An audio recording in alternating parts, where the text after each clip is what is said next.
हमारे ऊपर प्रभु की कृपा है ये हम कैसे पहचाने? ये 8 लक्षण प्रकट होने लगते हैं जिसके ऊपर प्रभु की कृपा होती है। हमारे ऊपर प्रभु की कृपा है ये हम कैसे पहचाने? तो ये 8 लक्षण प्रकट होने लगते हैं जिस पर हरिजू की प्रियाजू की कृपा है। पहला, घोर अपराध करने वाले के प्रति भी दया की भावना, शांति पहला लक्षण है। भाव में भी पहले शांत भाव है। हमारे ऊपर श्री हरिजू की कृपा है, इसकी पहचान ये 8 लक्षण। पहला, शांति, अर्थात घोर अपराधी के प्रति भी गुस्सा ना आना, क्षमा करना, ये हरि की कृपा का लक्षण है। देख लो भाई, घोर अपराधी शब्द तो जाने दो, जरा सा प्रतिकूल हो जाए तो लाख समझाओ पर भ्रकुटी तनी रहती है। भला ऐसा है? अपराधी पर भी क्षमा का भाव होना, ये हरि कृपा पात्र में ही होगा, अन्य में नहीं। तो अगर अपने हृदय में ऐसा लगे कि ऐसा नहीं है तो हरिजू से प्रार्थना करनी चाहिए कि कृपा करो मेरे में सामर्थ्य आवे। दूसरा, अनुसूया, वो किसी भी के प्रति कभी भी कोई दोष दर्शन ही नहीं करेगा। दोष कथन, दोष श्रवण की तो बात जाने दो। अनुसूया, दूसरों के गुणों में दोष ढूंढना ये नहीं होता, हरि कृपा पात्र में नहीं होता। ये सब भजन के नाश करने वाले हैं। जैसे पहला अपराधी पर क्रोध कर देना, तो माया ने भेजा इसीलिए था कि तुम्हारे साथ व्यवहार ऐसा करे कि तुम क्रोध करो। क्रोध करोगे तुम्हारी ऊर्जा शक्ति नष्ट हो जाएगी, अध्यात्म में जो चलने की थी।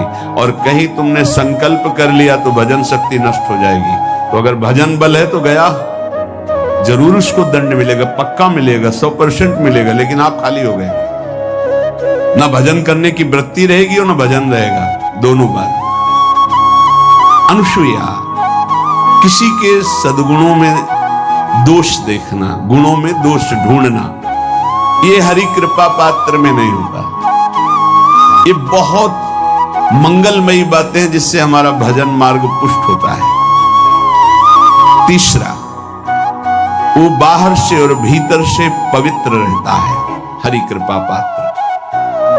शौचाचार का ज्ञान होना चाहिए, वस्त्र आपके पवित्र होने चाहिए, ये बाहरी जल रज आदि के द्वारा बाहरी पवित्रता। और निष्कपटता, निश्चलता, सत्य भाव, ये अंदर की पवित्रता है। अगर कपट है, छल है, असत्य है तो हृदय मलिन रहता है। भीतर और बाहर से पवित्र रहना, इसमें खास बात क्या है? भीतर और बाहर से पवित्र रहने में, भीतर और बाहर से सदैव पवित्र कौन रह सकता है? तो बोले जो पुंडरीकाक्ष भगवान श्री हरि का प्रियाजू का स्मरण करता रहता है, वो शवायाभ्यंतर शुचि, वो बाह्य और अभ्यंतर दोनों से पावन रहता है। तीसरी जो कृपा का लक्षण है, अर्थात वो सदैव भगवत चिंतन परायण, शौचाचार का पालन करने वाला, बाहर और भीतर से हरि कृपा पात्र पवित्र रहता है। चौथा, ऐसे कार्यों का अनुष्ठान न करे जिनमें हमारा भजन छूटता है, जिनमें सत्य छूटता है, जिनमें भगवत भाव छूटता है। जैसे आपके ऊपर कृपा हुई, आप भगवत मार्ग में चल रहे हैं, अब आप ऐसे सांसारिक कार्यों का अनुष्ठान कर रहे हैं जिनमें आपकी चित्तवृत्ति बिल्कुल भगवत विमुख हो रही, तो जीवन का लाभ क्या होगा? लाभ तो है भगवत स्मरण सहित। कल एक ने प्रश्न किया कि मैं खाता तो नहीं हूं लेकिन मांस की दुकान में मांस बेचता हूं, होटल आता, क्या उचित है? ये उचित कैसे हो सकता है? तुम और भी तो व्यापार कर सकते हो। जरूरी है धर्म का पालन करने की इच्छा करते हो, धर्म आचरण करते हो, ऐसा नहीं। तो विरत बहुकर्मा, उन कर्मों से हमें विरत रहना है जो हमारे धर्म के विरुद्ध है, जो भजन के विरुद्ध है। हरि कृपा पात्र ऐसे कर्मों का अनुष्ठान कर ही नहीं सकता। अपने भजन का फल देखना भगवत कृपा पात्र की, सबको प्रदान कर देना। हिम्मत है?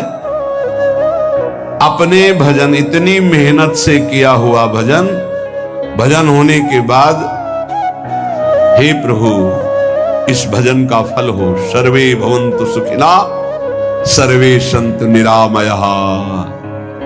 यहां तो कहते महाराज एक माला रोज आपके लिए करता हूं कि आपकी बीमारी ठीक रहे, तो शेष किसके लिए करते हो प्रभु? शेष है अगर इष्ट और गुरु के लिए तुम्हारा है कि एक माला करते तो फिर इतनी माला करते तो हमें क्या होगा? सब आपको दे देंगे तो हमें क्या होगा? तभी भजन का रहस्य नहीं जाना। छठवां, अपने भजन से अपने लिए कुछ भी ना चाहना और दूसरों की तो बात जाने दो, दूसरों से कुछ ना चाहना ये तो ठीक है, अपने भजन से अपने लिए कुछ ना चाहना है हिम्मत। देखो ये हरि कृपा पात्र में हिम्मत होती है। अपना भजन अपने प्रयोग में ना लाना, इसका भी आंतरिक रहस्य है। अपने प्रयोग में आप शरीर को लेकर के बोलेंगे, अगर स्वरूप को लेकर तो प्रयोग की कोई वहां जरूरत ही नहीं, स्वरूप पूर्ण काम है, वहां कोई अभाव नहीं। जब आप कोई भाव अपने लिए करेंगे तो देह भाव होगा, देह भाव से किसी विषय की मांग होगी। विषय पूर्ति भजन का फल नहीं होता, भजन का फल होता विषय निवृत्ति। बहुत जोर की बात है, कैसे समझिए? अपने भजन का भी फल अपने लिए नहीं, दूसरों से कुछ चाह रखना तो बात ही जाने दो, भजन से भी कोई अन्य सुख की चाह नहीं। क्या चाहिए? भजन ही बनता रहे, भजन का फल भजन बनता रहे, खूब निरंतर जप करते रहे। सातवां, किसी भी मान सम्मान कीर्ति पद प्रतिष्ठा के मिलने पर हृदय का असंतुष्ट हो जाना, यह हरि कृपा पात्र का लक्षण होता है। प्रणाम नमस्कार जय हो तो हृदय में संतुष्ट हो जाना चाहिए, कोई किंचन मात्र अभिमान न उदय हो जाए। प्रभु बचाओ, ये माया की चकाचौंध से बचा लो नाथ।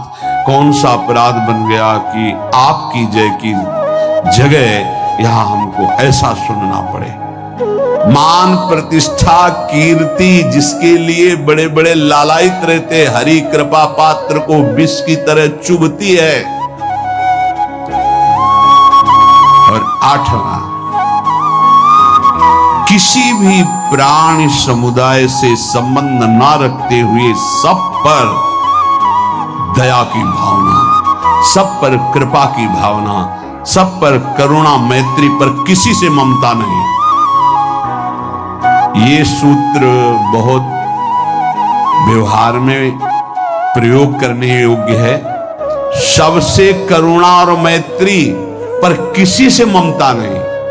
करुणा तो करी भरत जी ने, मैत्री भी की मृग से, पर ममता रहित नहीं रहे। ममता कर ली तो अगला जन्म हिरण का हो गया। ममता नहीं रखी। निर्ममो निरहंकारा, करुणा मैत्री तो करनी है, जैसे इसमें आदेश है, गीता में जी आदेश है, अद्वेष्टा सर्वभूतान मैत्र करुणैव च, पर निर्ममो निरहंकारा, ये साधक की चतुरता है। प्राण मात्र पर दया कृपा करुणा मैत्री, पर ममता नहीं। ममता किसी से, और यहां करुणा मैत्री ये तो गायब हो गई, केवल ममता रह गई है। अपने शरीर से ममता, शरीर संबंधियों से ममता, विषय भोगों से ममता, यही जहर है। संबंध में ये ममता ही जहर है, विचारों में अहंकार जहर है, कर्मों में ये आसक्ति जहर है। इसी जहर को मिटा दे तो जीवन मुक्त महापुरुष कर्म करते हुए, विषय सेवन करते हुए, वार्ता करते हुए, विचार करते हुए, बिल्कुल जहर रही तो